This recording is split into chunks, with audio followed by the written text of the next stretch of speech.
Сегодня в республику по предварительной информации чартерным рейсом доставят тела двух наших земляков, погибших во время стрельбы в бизнес-центре Вайлдберрис в Москве 18 сентября. Похороны пройдут в их родовых селениях Далаково и Кантышево.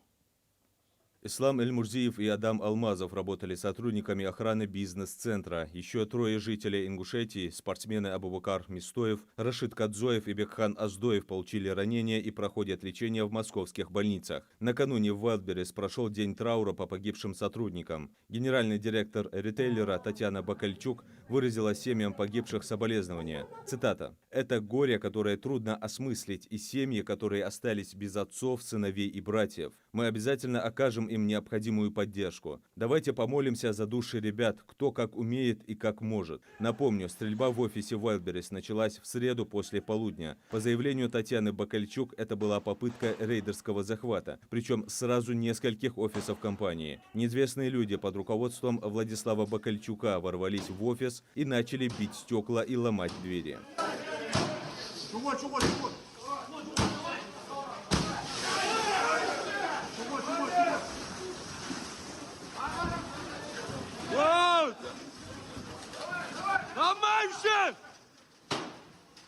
Следственный комитет завел дело по 5 статьям Уголовного кодекса Российской Федерации. В тот же день были задержаны и допрошены 27 человек по делу о стрельбе в бизнес-офисе ритейлера. Басманный суд Москвы арестовал 6 из них. Это Сайфулаев, Коноплев, Нурматов, Канаев, Ефремов, Мажитов. По информации РИА Новости, им избрана мера пресечения в виде заключения под стражу до 18 ноября. Владиславу Бакальчуку предъявлено обвинение по 4 статьям Уголовного кодекса Российской Федерации: убийство, покушение на сотрудника правоохранительных органов. Его доставят в суд сегодня, где и изберут меру пресечения.